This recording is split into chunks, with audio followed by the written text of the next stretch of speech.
Well, hey everybody, and welcome back to the channel. Today we're going to be talking baseball. Spring training is on, the World Baseball Classic is on, and I'm thinking summer road trip, and I'm thinking how to see all 30 teams in 30 days, all home games. So I said, I know it's been done before, a lot of hard planning. Can ChatGPT help me? Is AI up to the task of trying to figure out the most optimal route around the whole United States and Canada, don't forget Toronto, so that we can see 30 games at 30 stadiums in 30 days.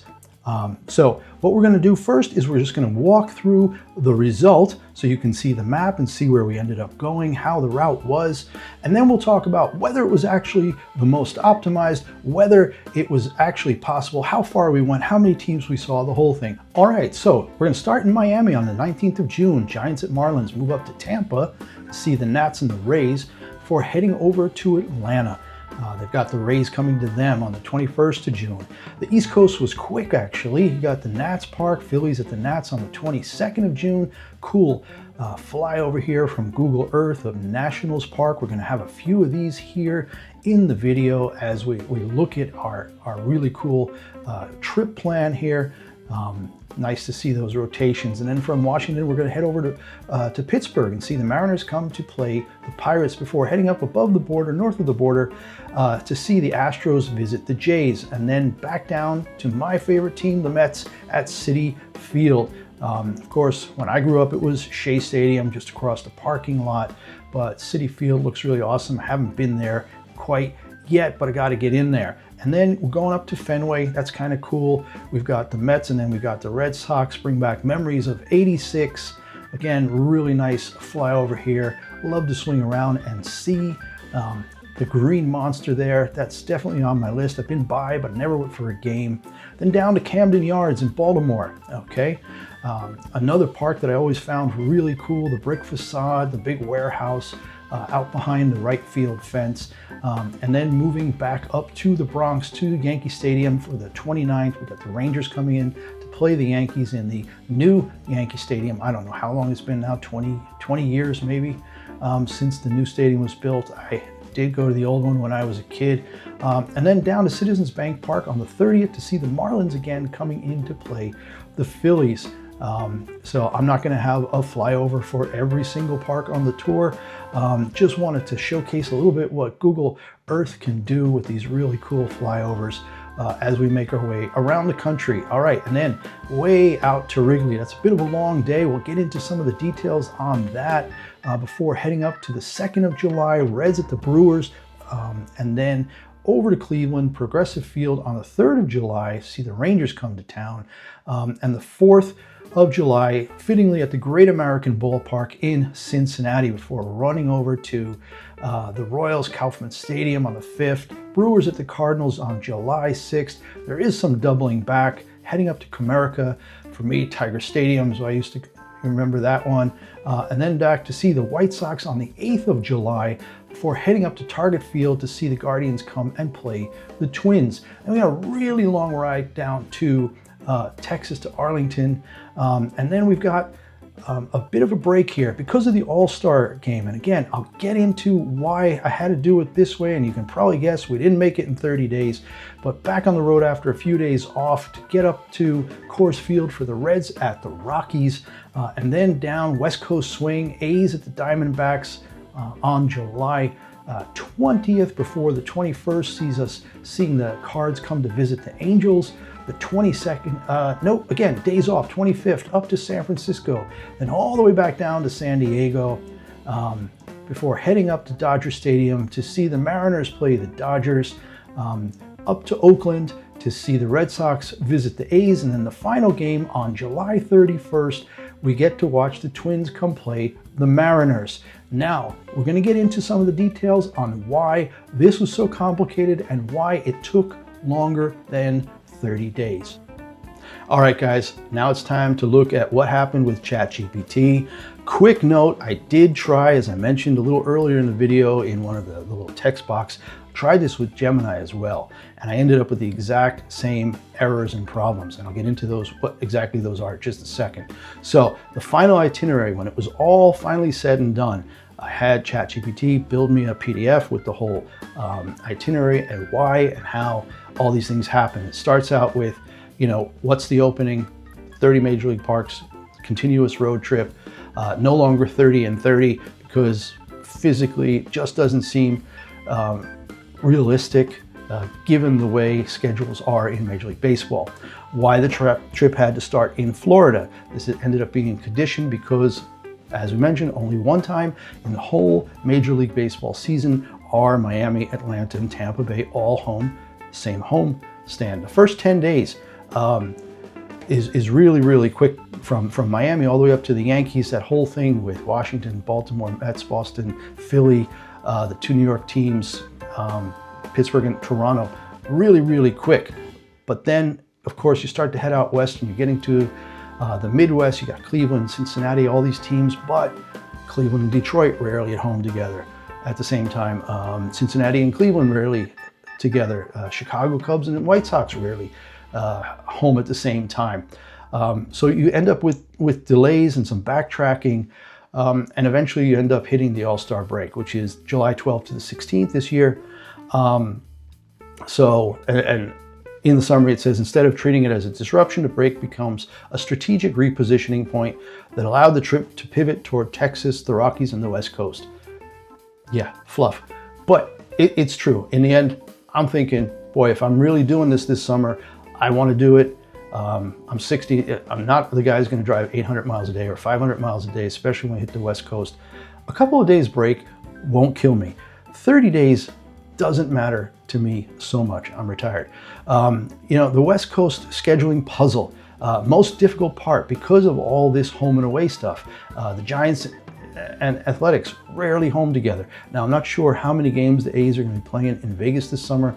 I know they're supposed to be playing some, but I don't know. And then same with the Dodgers and the Angels and the Padres for that matter. So there's a lot of zigzagging, as you saw in California, trying to get that right before we finally get up to Oakland again and on to Seattle to finish the trip. So statistic-wise, 30 ballparks visited, 43 days, despite the big break. So you take away the 4 days there and a couple days in for the All-Star break, 5 days, and it's really about 37 days. Now maybe you could kill this somehow by doing monster days, or you might say, I'm going to fly a segment or two to put me in the right place.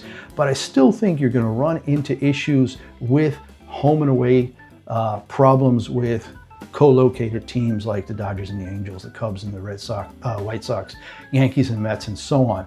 All right, so let's see. Shortest geographic order, actually 9,500 miles. So we're actually 3,000 miles, 3,500 miles over that.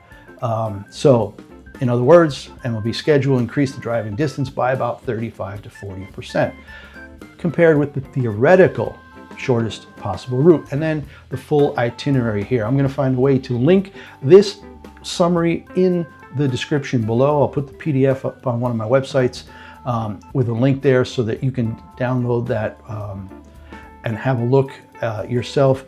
But basically, yeah, we do get to every single stadium. And if we look at the distances in the first 10 days, there's nothing over 640. That's the Atlanta to Washington trip.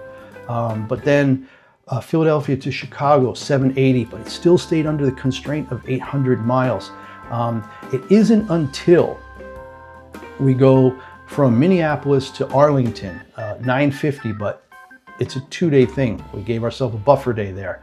And then Houston to Denver is 1,000 miles. That's really, really hard. So, but that also is 2 days.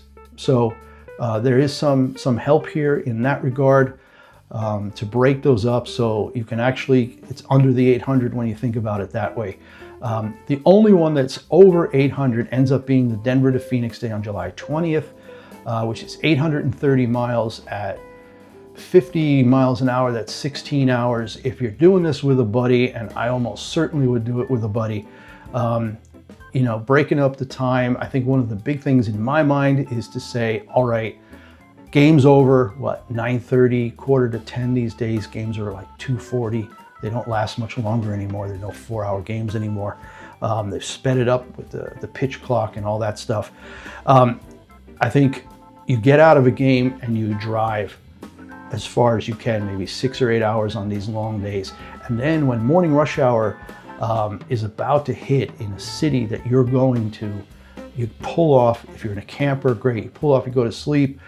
If you're driving in a car and you're going to these cities, pull off and go to a cheap motel somewhere on the highway, 50 to 100 miles outside the city or more, depending on how long that day is.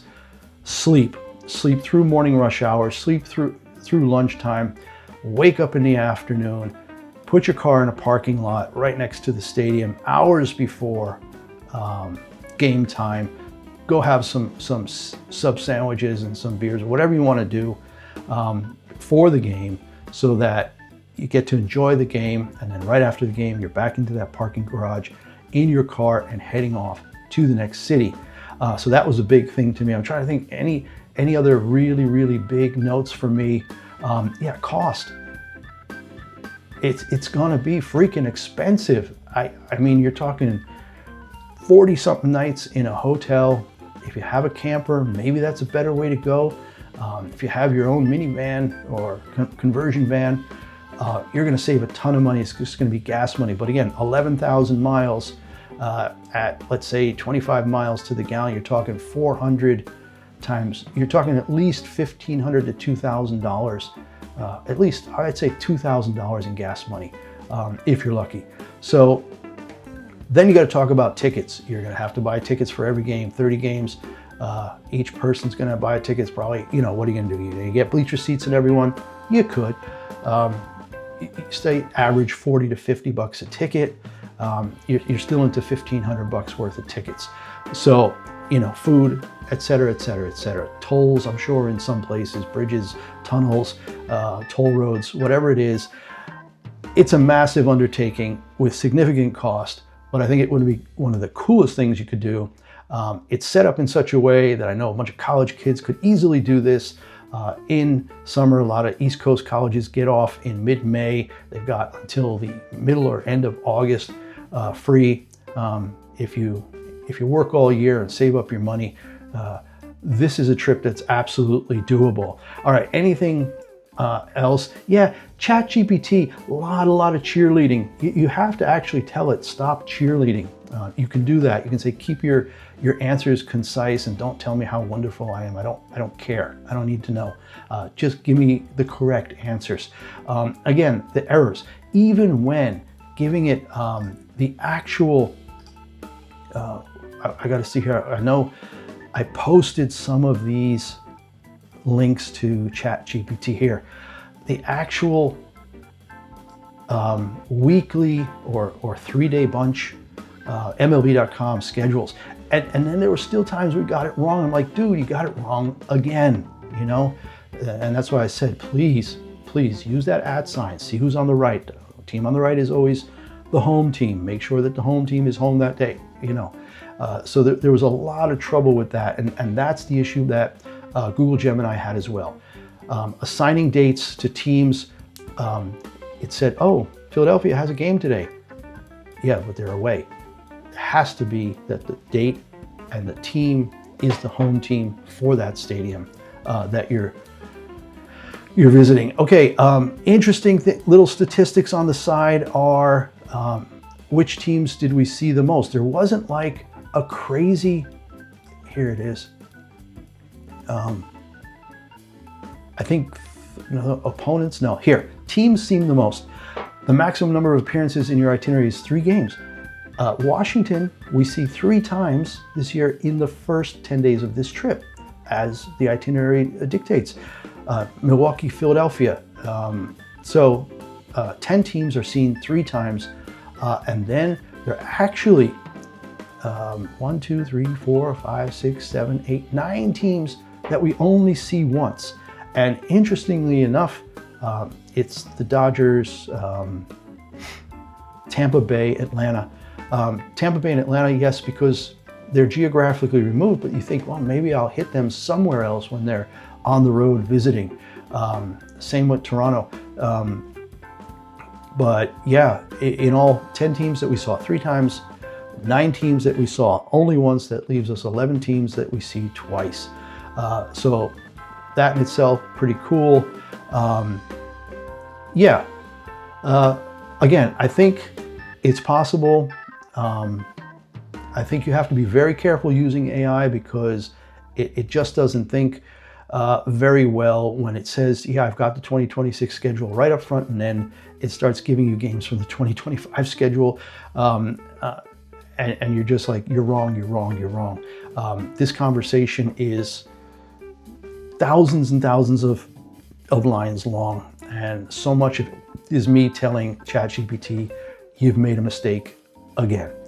Anyway, I think it's really exciting. I have a buddy who might do this with me, so I'm pretty excited about the possibility of doing it. I just don't know for sure if I will. Cost a big thing. Being away from the wife is a bigger thing, but it's definitely doable. Anybody who wants to do it, drop me a note, a message if you want the itinerary, if you want the ChatGPT session or the summary PDF. I'll make all that available in the description below. Ask me any questions you want, and it'd be really cool if somebody actually did this and reported back. All right, that's all I've got for now. Take care, and we'll see you next time. Bye-bye.